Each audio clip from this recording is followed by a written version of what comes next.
အခုဗီဒီယိုကတော့ရသစာပေနဲ့တုတစာပေရဲ့အကြောင်းကိုကျွန်တော်နည်းနည်းလေးပြောချင်တယ်ပေါ့နော်။အောင်တော့အရှိမကျွန်တော်ကရသစာပေသိဆုံးသွားတယ်ပေါ့နော်။အဲ့ဒါလေးပြောတော့နည်းနည်းလေးကြက်လေးထားသွားပြီးတော့ comment အောက်မှာ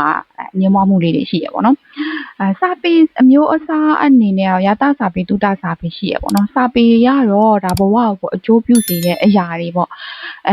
ကိုဘဝရေလူတွေရဲ့ဘဝတွေကိုအကျိုးပြုပုံပြုနည်းရတော့တစ်မျိုးစီกว่าကြပြုပုံမတူတာနဲ့ပဲဒါကြီးကတော့မရှိသင့်ဘူးဒါကြီးကတော့ရှိသင့်တယ်ဆိုတဲ့ပုံစံမျိုးလေးတွေလည်းရှိရပေါ့နော်ရသစာပေရဲ့အကျိုးကျေးဇူးတွေကိုပြောမယ်ဆိုရင်ဒါကျွန်တော်တို့တွေနှလုံးသားလေးတွေနူးညံ့မယ်ပြောမယ်ဆိုရင်ကိုချင်းစာတရားလေးတွေပေါ့နော်ကိုချင်းစာတရားလေးရှိတယ်ဥပမာဝိထု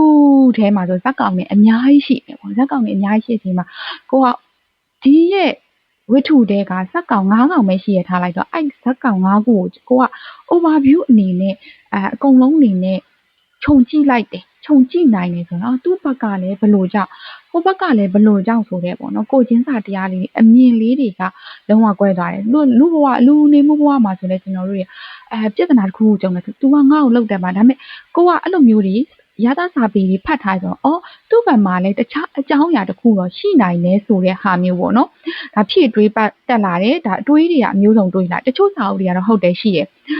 တရားကိုထဲရဲ့ view ကနေရေးတာရှိရဲ့အမျိုးစုံအများကြီးပဲရှိရဲ့ဒါတော့ဖိုင်နဲ့အကုန်လုံး view ဖြစ်သွားမှာနော်ကျွန်တော်တစ်ခါဗီဒီယိုတစ်ပုဒ်မှာပြောဘူးတယ်အရင်တုန်းကကျွန်တော်စာဖတ်တယ်ဇာတ်ကားကြည့်တယ်ဆိုရင်တော့မင်းသားနေရာမင်းသမီးနေရာနေပြောကြည့်တယ်ပေါ့နော်ဟုတ်ဆိုမင်းသားကိုလှုပ်လိုက်တယ်မင်းသမီးကိုလှုပ်လိုက်တယ်ဆိုတော့ကိုယ်စိတ်တွေတူတာတော့ပါရှိရပေါ့နော်ဒါပေမဲ့နောက်ပိုင်းဒီစာတွေဖတ်လာတဲ့အချိန်အတွေးတွေလည်းနည်းနည်းလေးပြောင်းလာတဲ့အချိန်မှာကျတော့အရန်နေရာအနေနဲ့ကျွန်တော်ခံစားမိလာတယ်သူကတော့ဘယ်လိုမျိုးကြောင့်တခါလေဆိုကျွန်တော်ပြောချင်ငါလို့လူဆိုးလူမိုက်လောက်ရတော့မလားမသိပါဘူးဆိုသူ့ဘက်ကနေသွားပြီးဝင်းနာပြီးဝင်းခံစားပေးနေတာပေါ့နော်ဒါကတော့ဒါနှလုံးသားလေးတွေနူးညံ့လာတယ်ပြီးတော့ကြာရသစာပြီးဖတ်တယ်ဆိုရင်ကိုကသူများကိုမလိန်တော့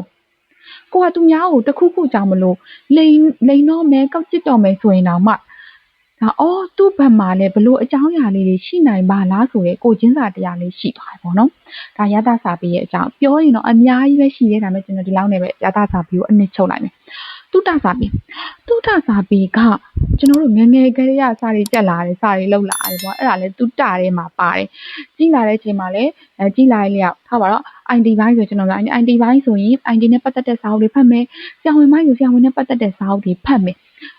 အောင်မြင်ရေးအတွက်ဆိုလည်းအောင်မြင်ရေးနဲ့ပတ်သက်တဲ့စာအုပ်တွေဖတ်မယ်ဒါကတော့လုံးဝကိုဘဝ career အတွက်လုံးဝအကျိုးရှိရပေါ့နော်သမိုင်းစာအုပ်တွေလည်းပါမယ်သိပ္ပံစာအုပ်တွေပါမယ်တုတကလုံးဝကိုမဖြစ်မနေဖတ်ရမယ်စာအုပ်မျိုးစာအသိပညာတွေရမယ်အတတ်ပညာတွေရမယ်ပြဿနာတွေကိုဖြေရှင်းမယ်ဆိုတော့မှဒီစာအုပ်တွေကနေပြီးတော့အဖြေတွေရှိရပေါ့နော်တုတစာပြီးအဖတ်များလာတဲ့အချိန်မှာပို့ပြီးလေ့လာဖြစ်တယ်တုတစာပြီးအများကြီးဖတ်ပြီးတော့တခြားလူကအဲ့ဒီနည်းပညာနဲ့ပတ်သက်ပြီးတော့မသိတာတွေရှိနိုင်တယ်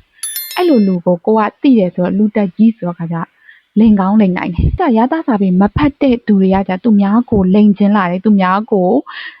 ပြောမယ်ဆိုရင်တော့ဖြန့်ချခြင်းတယ်ပေါ့နော်အဲ့ဒါကြောင့်မလို့တုတစာပေတစ်မျိုးတည်းနဲ့တော့ကျွန်တော်တို့တွေကအဆင်မပြေဘူးရသစာပေလေးပဲတွဲပြီးတော့ဖတ်တင်တယ်ကိုကပညာတွေအရင်ကြီးတက်နေပေမဲ့လေသူများကိုလိန်ဖို့အတွက်မလိန်ဖြစ်တော့ဘူးเนาะအနည်းချုပ်ပြောလိုက်မယ်ဆိုရင်တုတစာပေဖတ်တာကိုယ်ကိုအလိန်မခံရအောင်ဖတ်တာရသစာပေရကြတော့ကိုသူများကိုမလိန်မိအောင်